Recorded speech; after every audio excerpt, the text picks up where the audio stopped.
Constructive Voices, the podcast for the construction people, with news, views, and expert interviews. Hello and welcome to Constructive Voices. I'm Steve Randall, and in this episode, we're continuing our Focus on Females series. So let's hand over to Emma Nicholson. So I'm a Principal Sustainability Project Manager with a multidisciplinary consultancy that is involved in the built environment in the UK. I am a chartered environmentalist. I am an Associate Fellow of the Women's Engineering Society and have previously been a board trustee with them. I am also the current EDI Specialist Interest Group Chair for the Women's Engineering Society.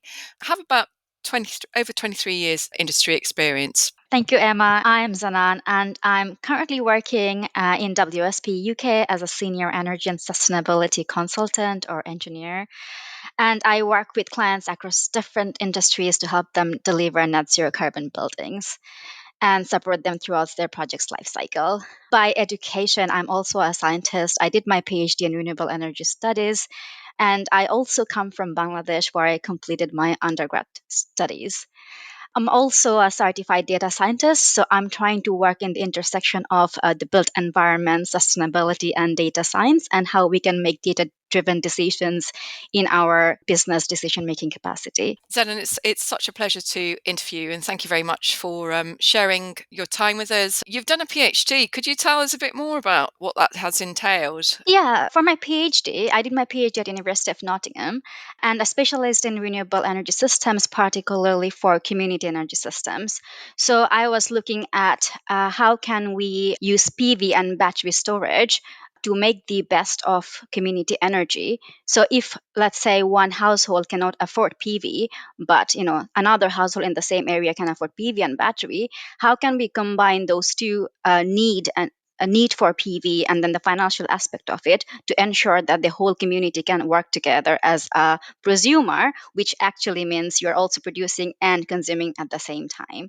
So I was looking at the benefits of integrating PV and battery storage system into the grid, and how as a community, when you're consuming and producing energy, it impacts the kind of parameters of the network. Goodness me, that sounds really interesting. In terms of how you became an engineer, I would like to know what motivated you, and also what topics did you study? What subjects did you study at school in order to, when you went on to become a university undergraduate and then later on to do your PhD? Right. Yeah, no, that's a very interesting question. I'll start with the easier one, Emma. So I'm a person who likes to diversify. So I don't like limiting myself to one particular subject. So at school, I had both business subjects like economics and accounting, as well as STEM subjects like, chemistry and physics and maths. I like to think that you need to have both the skills to be able to truly leverage the most out of your career. But that's about the subjects that I had at school and college. When it comes to what inspired me to be an engineer, so I grew up seeing my dad as my role model, and he is a civil engineer. So I saw him working with interesting tools and software. I remember he had this huge table with massive white papers. It had scribbles of buildings all over it and a ruler that was taller than me. And he also had like sketches on his computer, and he had lots and lots of books. And all of this really fascinated me. And I even kind of would do pretend play when he was not looking. And at the same time, at school, I was actually very good at science, particularly maths. So slowly I realized actually I loved the idea of building things from scratch and problem solving. And I think this is what led me to engineering. Goodness, that's brilliant. And I'm sure you will inspire many young people listening out there. You work, as I say, in the built environment in terms of driving net zero solutions for reducing carbon emissions. What does a typical day involve for you? Can you tell the audience a little bit more about your role within WSP, please? So at WSP, I sit within the property and buildings offering, and I hold an advisory role. So as a senior energy and sustainability consultant, my day-to-day work can look different as I work on multiple projects at the same time for different clients. But my work is fully focused on identifying opportunities for clients to deliver net zero carbon and create a decarbonization roadmap for them. So this could include me looking at setting targets for our clients, for example, energy consumption target or embodied carbon targets, or conducting high level feasibility studies for PV and battery storage for a particular development, or like more softer skills, which is writing REBA stage reports, conducting workshop with clients to raise awareness about sustainability, and conducting workshops with the design team. I also work on writing bid proposals for winning, net zero and decarbonization projects, and I also do a bit of research and development internally for WSP. And would you be able to share a little bit more information either about the research that you're doing or possibly about technologies that you've been working with so far? Right. Yeah, I can talk a little bit about the research that we're currently doing in internal WSP. So there are two parts to it. Again, like I said, I also come from a data science background. So we are trying to bring in that aspect of it into traditional engineering roles where we would typically use Excel for most of the things, or like, already inbuilt software that doesn't really learn a lot from previous data, but it sits on itself. You go in there and put a lot of information of the building and you create a model. But at WSP, our internal research and development team, what we're trying to do is how can we use machine learning and data science to take it one notch up and make it even more interesting and automated and friendly for the clients and projects. So what we do is have a team of people who come from different kind of disciplines. So it could be structural, or I don't know, civil, or like myself, a general kind of renewable energy specialism. We gather together and when we try to create softwares or tools within WSP that can be used to make decisions faster using previous project experience or just general subject matter expertise to help make decisions for the clients faster. So one quick example could be recently there has been a project where we are trying to understand how much of a building structure can be replaced with recycled steel. And instead of going and doing it manually and doing different trial and error, someone at WSP has actually developed a tool that can do it automatically and tell you at the end of the automated process that okay, this is how much of the structure you can replace with recycled steel. So these are like small kind of examples which we are trying to do in the research and development. Another example, very quickly, don't want to drag it on, that I can give you of is we are trying to also benchmark and baseline our own carbon emission of project deliveries. So as us, as a design team, how much have we been able to reduce our carbon emission in our design? So we're trying to create a tool that automates that process of taking all the projects we have done year on year and our impact in our design of reducing carbon emission in terms of both operational energy and embodied carbon. Hmm. It sounds absolutely fascinating, Zenan. And it also seems that you're contributing to the circular economy with regards to the recycling of materials and products, such as using recycled steel. I'd like to know what inspires you the most in your line of work.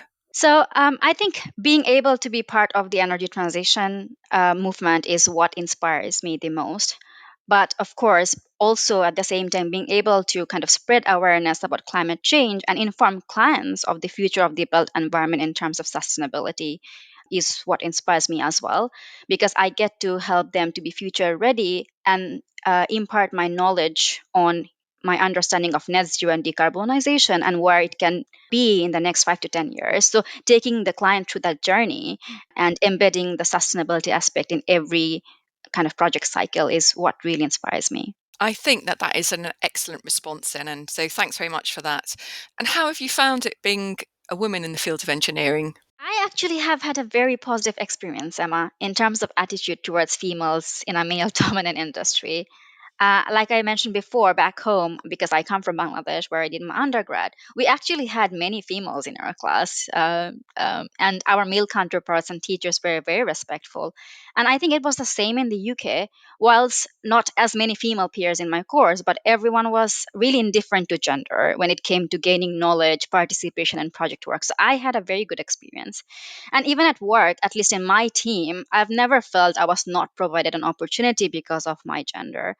But honestly, it could have been because I was blessed to have supportive people around me all the time. And in addition, I would like to note one thing: like my role does not require me to go out in the field. So maybe there are different challenges associated with that.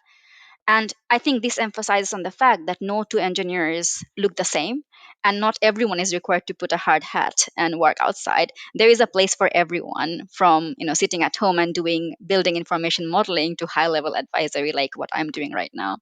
In terms of attracting young women into the industry and engineering as a field, do you have any particular ideas or views on that?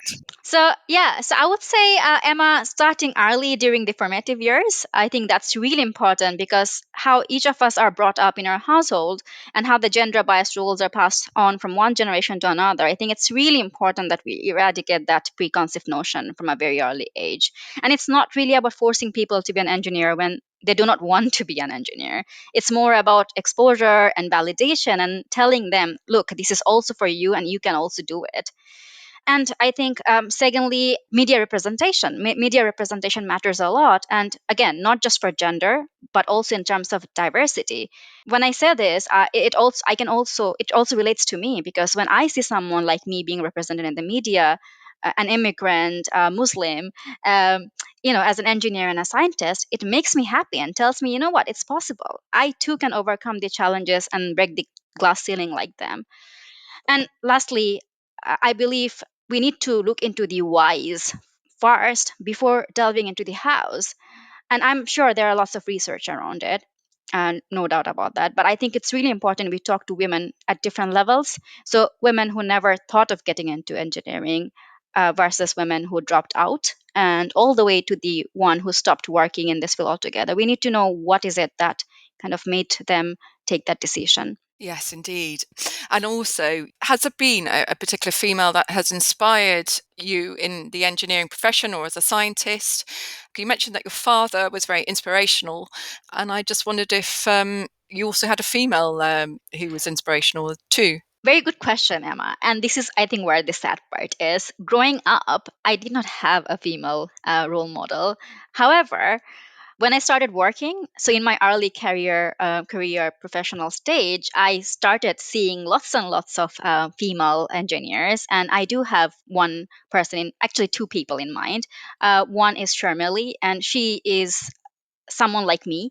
She comes from a South Asian background. She's an immigrant as well, and she is a brilliant engineer, and she works for Energy System Catapult right now. And she has been my mentor last year. And another one is Kate, and Kate is our senior. She's our director at WSP and in my department basically. And she is another brilliant, successful kind of engineer. And both of them have something in common. They embrace truly who they are. They're really true to themselves and are really kind people. And I realized in this industry that kindness can go a long way. And luckily, it comes easily to women. And that's where I think we can add a lot of value. If I may add, and I don't want to prolong it too much, but recently I saw an article by Baringa. They're a consultancy who specializes in energy. They had this article out on the economics of kindness, how senior leadership can use kindness to make business decisions and to lead a team of people. And I think we women, we're really, by nature, we're really good at being kind, and we can take this to our advantage to advance in career.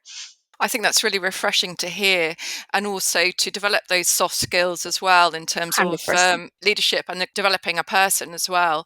We're both involved as members of the Women's Engineering Society and also the EDI Specialist Interest Group. What areas of diversity and inclusion interest you? And what difference would you like to see improved in the industry? Thank you so much. I think that's a very important question, and I really want my answer to be, effective. As I mentioned before, for the gender representation matters. I think the more we have discussions like this, podcasts like this, I don't know, interviews like this, or even like articles on people who come from a diverse background, I think this helps a lot because there might be an engineer who is female and an immigrant like me from from a BAME background, but I don't know her. I don't know her until and unless I see her on social media or on LinkedIn or on platforms like this. So to me, I think the most important thing I can do is introduce these people to us, have more exposure, make sure that representation is there. So then how would you like to see things changed 10 years from now for women in engineering the built environment? I don't want us to be surprised that I'm a female engineer. I want us to be referred to as just an engineer. And it should be a normal thing to be a female engineer or a female scientist.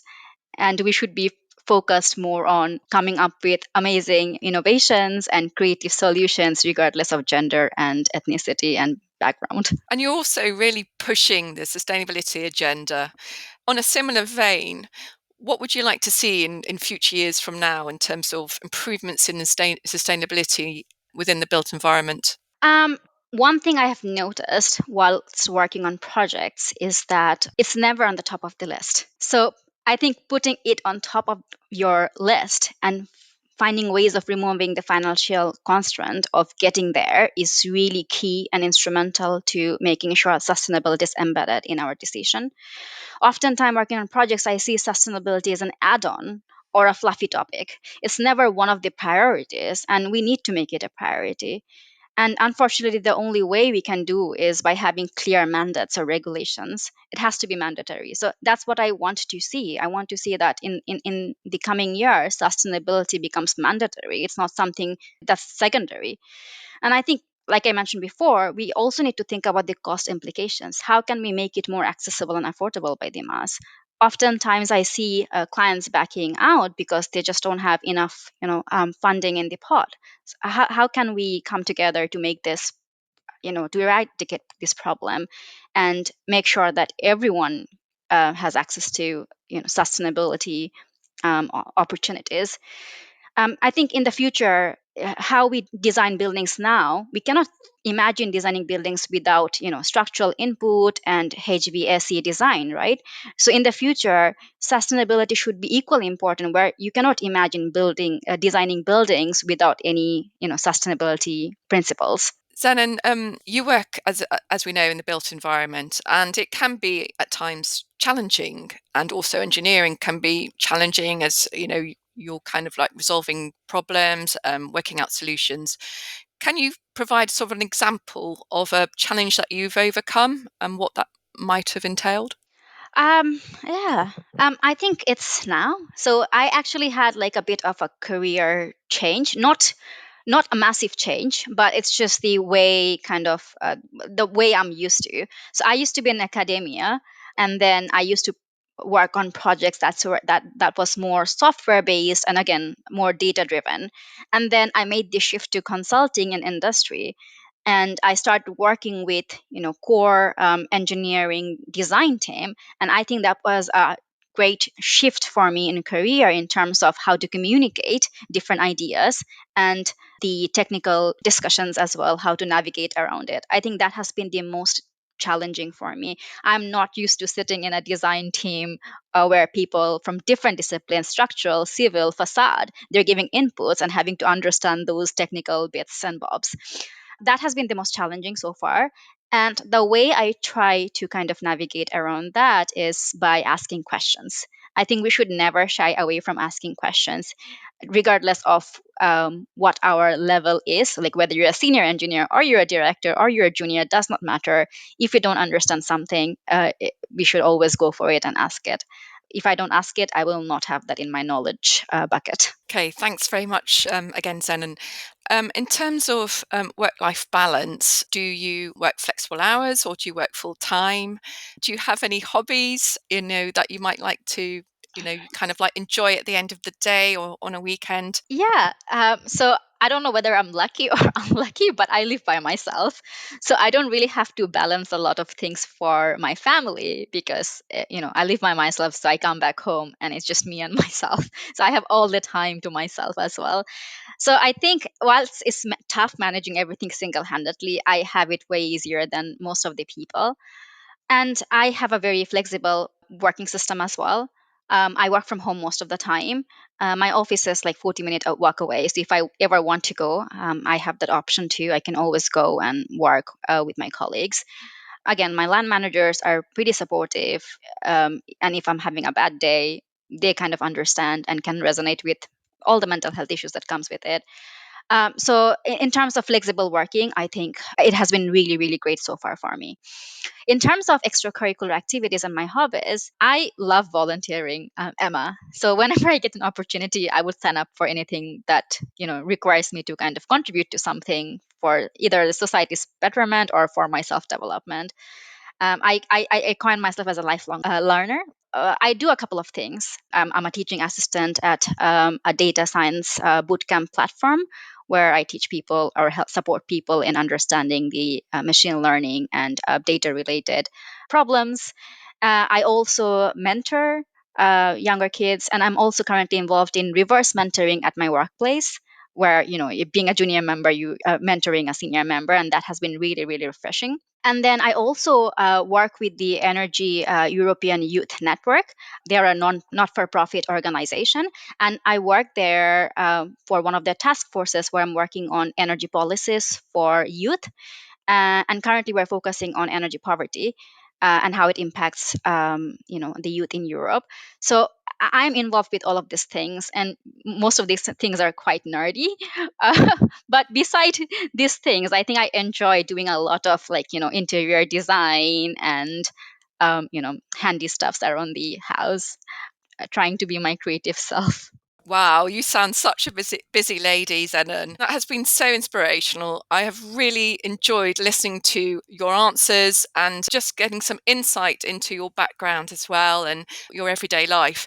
Would you be able to share some last final thoughts inspiring further young engineers, female engineers, and anyone else that is listening to this podcast? Yeah, no, thank you so much, Emma, for your kind words. And likewise, it has been incredibly wonderful talking to you. Can I start with a quote by Tony Robbins? It's not a very popular quote, but I really like this quote, and I can really resonate with this. The only impossible journey is the one you never begin. And I truly believe in this. If you don't do it, you'll never know. So if you want to do something, just go for it, do it. If you fail, at least you know that you're not good at it. But if you don't start it at all, you'll never know if you're good at it or bad at it. So I think my kind of, I don't know whether it's advice or a mantra of life, just go for it, try it, and just by trying things, it can take you to different places. Brilliant. Thank you very much, Zenan. And that's all for this episode of Constructive Voices. Please take a moment to share it with others who may find it interesting. Follow or subscribe to get the latest episodes automatically on your favourite podcast app, and rate and review the podcast if you can. You can also listen to the latest episode by saying, "Alexa, play Constructive Voices podcast." Here's Constructive Voices. Here's the latest episode. And on our website, where there's lots more information too. That's constructive-voices.com. Don't forget the dash. Until next time, thanks for listening. You're really helping us build something.